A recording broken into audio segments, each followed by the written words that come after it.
as a mom, you want to be able to protect your kids from everything. And when you're stripped of that, I didn't know how to be without my kids.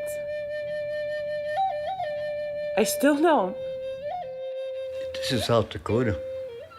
So they had warehouses full of Indian kids, and they're still there today. I mean, Indian kid after Indian kid was taken away from their parents and put up for adoption. The state can come in and take kids any time of the day, any time of the night. So there'll be more children going to the foster home. That's how it works. That's how abusive these foster homes are.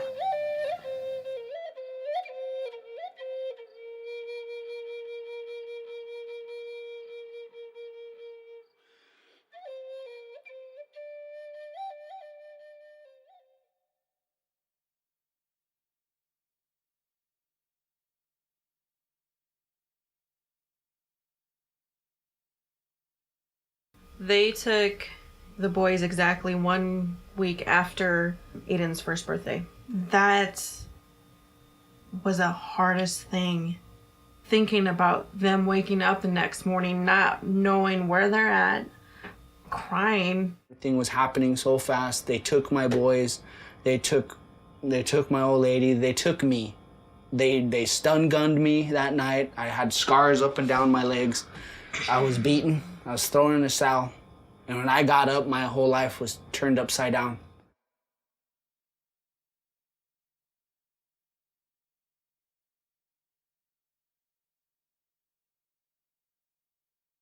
What was really surprising about that night wasn't so much what I was going through, you know, it was what didn't happen that was supposed to happen. I mean, according to the laws that are in place today. Whereas if a family member is present, they can take the child.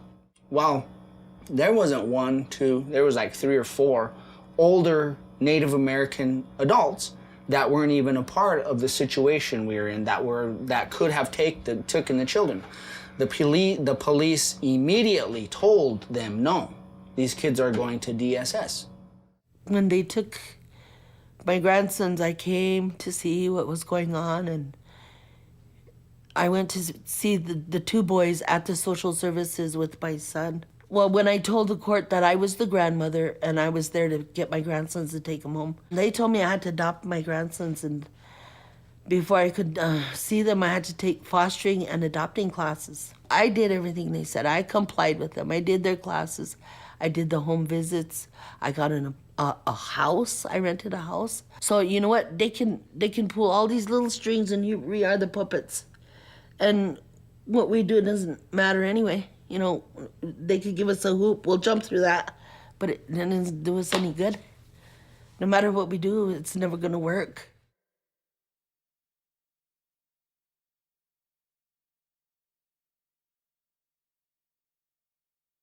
That day in court, they severed our rights, and then I was expected to go and say goodbye. I was told I had an hour to say goodbye to my kids and tell them that you love them and it's not their fault. I have an hour with my kids. And you want me to tell them that I'm sorry. I just wish they'd give my grandsons back, you know? If there was guns, if there was big drugs, if there was prostitution or all that yucky stuff going on in my son's home, I could see them, you know, taking the children away, but over just some argument and fighting to break up this family? The goal of social services, of DSS, is not to tear families apart. It's for reunification of families and keeping that family unit whole. So why aren't they doing that here in South Dakota? If ICWA is being followed, no Native child should be placed with a non-native family. Not that they're bad, but they should be with their own, with their people, to learn their culture, to learn their history of who they came from, hopefully where they're going to, and they should be always around their tioshpai, their family. A child believes that his father and mother are the strongest people in the world. Their parents take care of them and, nurture them. That makes them respect them and appreciate them. Whenever they think their parents are the strongest people in the world, and then DSS comes and slaps them aside, and says, you're doing that wrong, or you have to do this, and you either straighten up or I'm going to take these kids away and put you in jail. And all the respect, all the appreciation, it's all gone.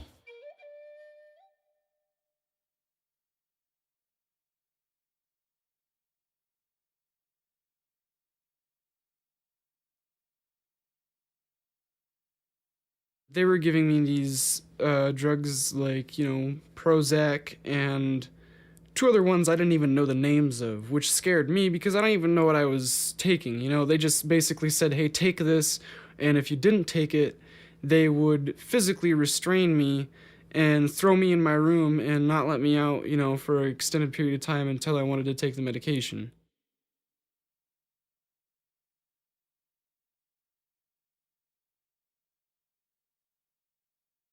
I don't remember any doctor, sitting down and saying this is what you're taking or anything. They just kind of conveniently come up to me and say, hey, this is a new court-ordered, medication that you have to take because of such and such whatever, behavioral report or whatever. And they'd be like, this is what you're taking now. And I didn't see a doctor. I didn't have consent. My mom didn't have consent. They basically just said, you take this or you're in trouble. So when you were taken when you were little, why were you taken away? I don't know. They told me, what they had told me was that my parents didn't want me anymore, pretty much. Or that my mom didn't want me anymore and that nobody really cared. Why did they tell you that? I don't know. Did you believe them at the time? At the time, yeah.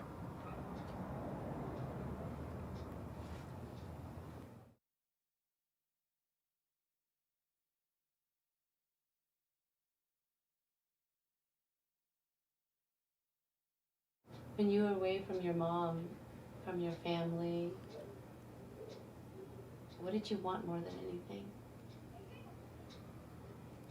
Well, to be honest, when I was in placements and stuff like that, I just wanted to die, to be honest.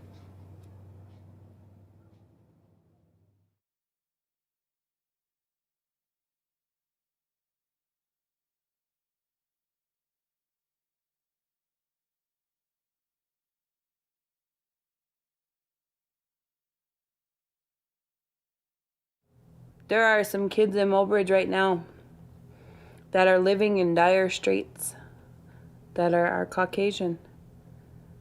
They're left there. You put a Indian or indigenous person, same exact situation. 100% of the time they're gonna get taken and told they're unfit. Push for parental right termination. I feel like I have to go to the hospitals and give these booklets out to these Indian girls to tell them this is what you need to do if you ever get your kids taken away. Here you have a manual for learning how to breastfeed and all this kind of stuff. Well, here's a manual to get your kids back. They make money off of our kids. The more Indian kids they have in the system, the more money they get. Every day I go through this every day. I don't cry every day. I don't get busted up every day, but every day in my heart, I know there's something gone. something that isn't right. You take a man's firstborn son away from him. Firstborn son, my pride. And it's tough to have pride anymore. Look what they done to that mother, and they done to my son. And I can't even see my grandkids. How do you undo blood? How do you undo that? How can you say those are no longer members of your family? How could they undo that?